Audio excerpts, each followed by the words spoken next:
Hi అండి. వినాయక చవితి వచ్చిందంటే 9 days ఏదో ఒక స్పెషల్ ప్రసాదం అయితే ఉంటుంది. అందులో ఒక్క స్పెషల్ ప్రసాదం అయితే మనం ఈరోజు చేసుకుందాం. ప్రసాదం అని కాదండి, ఇంకా ప్రసాదమే ఓకే. కాకపోతే ఈరోజు నేను ఇంట్లో ప్రిపేర్ చేసుకొని తినబోతున్నాను హ్యాపీగా. అది ఏంటంటే పులిహోర. అది మన స్టైల్లో మనం ఇంట్లో ఉన్న వాటితోటే వేసుకుందాం. పులిహోర మామూలుగా అందరు చేస్తారు, ఇందులో కొత్తేంది అని అనుకోకండి.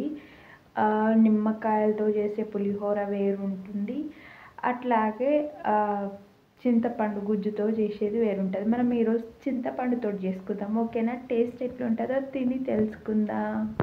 ఈరోజు మన స్టైల్లో మనం పులిహోర అన్నం చేద్దాం. దానికి ఫస్ట్ గ్యాస్ అయితే వెలిగించుకుందాం, పెట్టేసుకుందాం. ఫస్ట్ అయితే ఆయిల్ వేసేసుకుందాం. మనం ఇంట్లో ఉన్న సింపుల్ ఇంగ్రీడియంట్స్తో అయితే చేసేసుకుందాం ఈరోజు. చాలా టేస్టీగా ఉంటుందండి ఈ పులిహోర అయితే.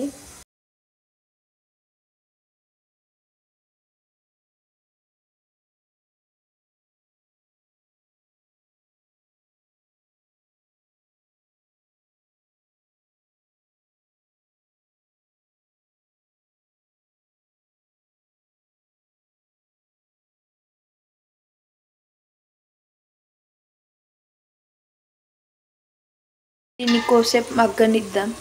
కొద్దిగా దగ్గర అయిన తర్వాత ఇంకా రైస్ వేసి మిక్స్ చేసేసుకుందాం.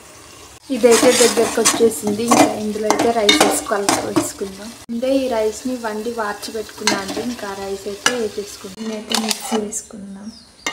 ఎక్కువనే తీసుకున్నాండి రైస్. ఈ రైస్కి సరిపోయేంత అయితే నేను తీసుకున్నాను అన్నట్టు. అది చింతపండు రసం మంచిగా మిక్స్ చేసేసుకుందాం. వెల్గా మిక్స్ చేసుకుందాం ప్రాపర్గా. పులిహోర అన్నం ఎంత స్పూన్ తోటి కలిపినా చేతితోటి కలిపెట్టుకుంటేనే మంచిగా కలుస్తుందండి. ఇట్లా చేతితోటి అయితే కలిపెట్టుకోవాలి. ఇది మాకు మాత్రం కాబట్టి ఇంక ఇట్లా వేస్తున్నా. టేస్ట్ అయితే సూపర్ అయిందండి మన పులిహోర అన్నం. ఇప్పుడైతే నేను తిని చూపిస్తా. నిజంగా ఫ్లేవర్ అయితే నాకు చూస్తుంటేనే ఆ అరోమా అనేది అర్థమైపోతుంది. ఇంకా టేస్ట్ చేసి ఇంకా మామూలుగా ఉండదు. చూసారా, చాలా బాగా అనిపిస్తుందండి. మనం ఇందులో ఎక్కువ ఇంగ్రీడియంట్స్ ఏమి యాడ్ చేయకున్నా సరే టేస్ట్ మాత్రం అదిరిపోయింది. నేను ఎప్పుడైనా నిమ్మకాయ పులిహోర, లెమన్ పులిహోర వేసుకుంటా, కానీ లెమన్ రైస్ ఇట్లా చింతపండు గుజ్జేసి ఇదే ఫస్ట్ టైం అండి చేయడం. కానీ టేస్ట్ మాత్రం సూపర్గా ఉంది.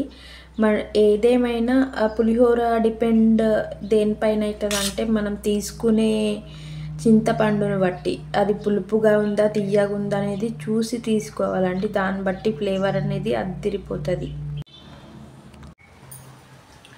పులిహోర ఎట్లున్నా పులిహోర ఏదేనండి. నేనైతే ఎప్పుడైనా లెమన్ తోటి చేసుకునేదాన్ని. ఫస్ట్ టైం నేను చింతపండు గుజ్జుతోటి అయితే చేసిన. నిజంగా టేస్ట్ మాత్రం సూపర్ వచ్చిందండి.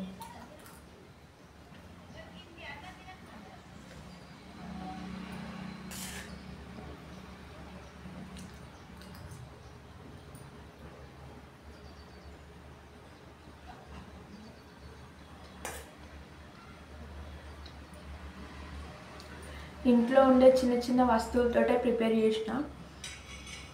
ఇంకా ఇందులో వేయాల్సిన ఏం వేయలేను. అయినా టేస్ట్ మాత్రం సూపర్ ఉందండి. ఎప్పుడన్నా నైట్ అన్నా మిగిలిపోయినా మార్నింగ్ ఇట్లా చేసుకోవచ్చు. లేకపోయినా ఏమన్నా కర్రీస్ అన్నా ఏదన్నా లేకపోతే కూడా ఇట్లా సింపుల్గా చేసుకొని తినచ్చు. టేస్ట్ మాత్రం నిజంగా బాగుంది. ఖచ్చితంగా ట్రై చేయండి.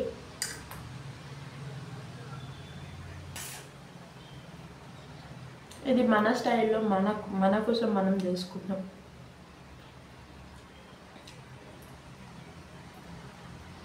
దీంట్లో కొంచెం పచ్చడి అన్న కంది పొడి అని ఉంటే సూపర్ టేస్ట్ అండి. నిజంగా అన్ని టేస్ట్లకు మించింది ఎక్స్ట్రా.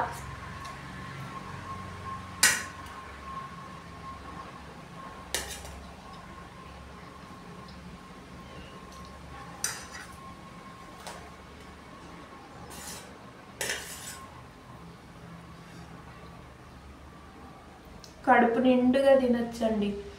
నైట్ అన్నం మిగిలిపోతుంది.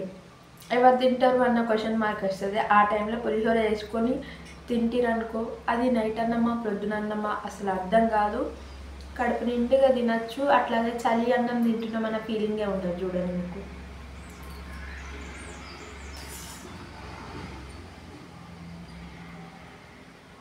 మన ఇంట్లో వాళ్ళే అది చలన్నం మేము తినమని అంటారు కదా, అట్లాంటి టైంలో పులిహోర వేసి పెట్టండి, అద్దరకుండా ఆలే తింటారు.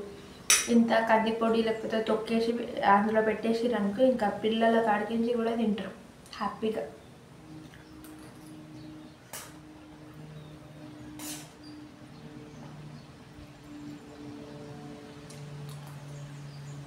పుల్ల పుల్లగా కొంచెం స్పైసీగా పచ్చిమిర్చిలు వేసినా కదా, స్పైసీగా మధ్యలోకి కరివేపాకు తగులుతూ చాలా టేస్ట్ అనిపిస్తుందండి నిజంగా.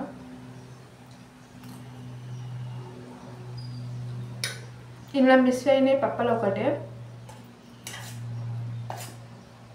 ఆ పప్పులు కూడా వేసుకుంటే ఇంకా చాలా సూపర్ ఉండేది. ఇంట్లో లేదని చెప్పేసి నేను వేయలేదు.